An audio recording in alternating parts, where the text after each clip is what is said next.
La Kadett, assurément un modèle qui a marqué durablement l'histoire d'Opel, synonyme de voiture compacte, dont la première génération date en fait de la fin des années 30, pas les plus glorieuses pour l'Allemagne. Le modèle effectuait son retour sous l'appellation Kadett A entre 1962 et 1965, avant de devenir Kadett B entre 65 et 73. Les automobiles se fondant totalement dans la circulation de l'époque, à tel point que certains n'hésitent pas à parler de lignes banales. Au cœur des 70s, la marque Blitz devait se ressaisir. Et force est de constater que du côté de la General Motors, on va mettre dans le mille. C'est sous le nom de code Projet 1865 que la Kadett C est née. C'était en 1970. Avec sa ligne aussi séduisante que moderne, qui génère un dynamisme évident, notamment mise en exergue par une poupe du plus bel effet, la Kadett C était en fait une voiture très importante.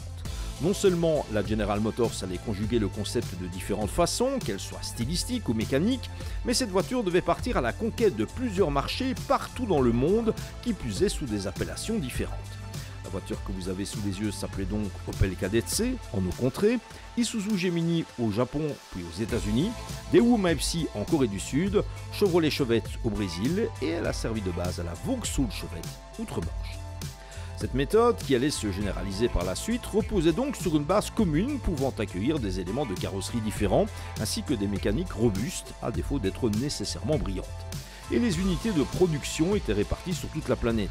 Pour ce qui est de l'Opel Kadett C, c'est l'usine allemande de Bochum et l'usine belge d'Anvers qui s'y sont collées, prenant en charge des modèles sedan à 2 ou 4 portes, le célèbre coupé, le break Caravan ou encore la City à haillons à la ligne plus ramassée. On peut donc parler de voitures multiples. Multiples mais nullement prétentieuses. Comme on peut le constater dans l'habitacle, l'équipement standard de la Kadett C était limité, quand bien même des versions plus luxueuses ont progressivement fait leur apparition. Mécaniquement, la flamboyance n'était pas nécessairement de mise, avec des 4 cylindres de 1000 à 1600 cm3 dont la puissance oscillait entre 40 et 75 chevaux. Des chiffres qui passeront à 105 puis 115 chevaux pour une Kadett GTE qui allait progressivement passer au rang d'icône, s'imposant au fil des décennies comme un modèle incontournable sur une scène sportive emmenée à l'époque par une certaine Volkswagen Golf GTI.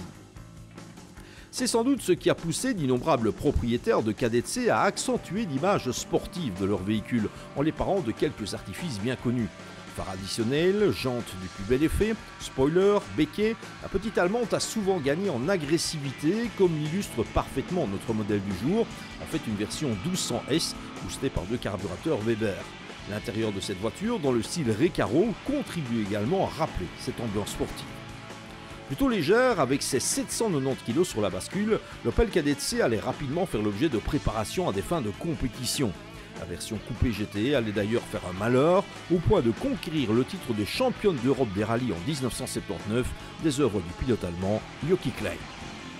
Toujours très à son aise dans la circulation contemporaine, l'Opel Kadett C ne fait sans doute pas tourner toutes les têtes, mais elle ne laisse aucun amoureux de la marque indifférent. Accessible, avec des versions plus modestes disponibles pour moins de 5 000 €, elle peut atteindre des sommets plus vertigineux dès l'instant où la version GTE s'échange parfois aux alentours de 25 000 €.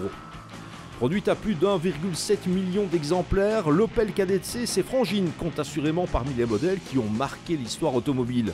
Un succès qui allait se confirmer et même s'amplifier par la suite avec les Kadett D et Kadett E, avant que l'Astra ne prenne le relais, entamant un nouveau chapitre. Et comme souvent avec les voitures qu'on a l'occasion de tester dans cette émission, cette Opel Kadett C, eh bien, c'est une espèce de rêve naturellement. Son propriétaire actuel était à la recherche de sa première voiture, une Opel Kadett C 1200S précisément. Il en a trouvé une longue restauration plus tard, plus de 500 heures pour arriver à ce résultat, une soixantaine de chevaux avec un moteur greffé de 2 carburateurs Weber 40, une septantaine de chevaux, idéal naturellement pour la balade. Une voiture qui lui apporte pleine satisfaction et dont il n'est pas près de se séparer. Et puis figurez-vous que l'Opel Kadett C, eh bien, elle est un peu belge cette voiture puisqu'elle a notamment été construite du côté d'Anvers et c'est le cas de l'exemplaire qu'on a sous les yeux.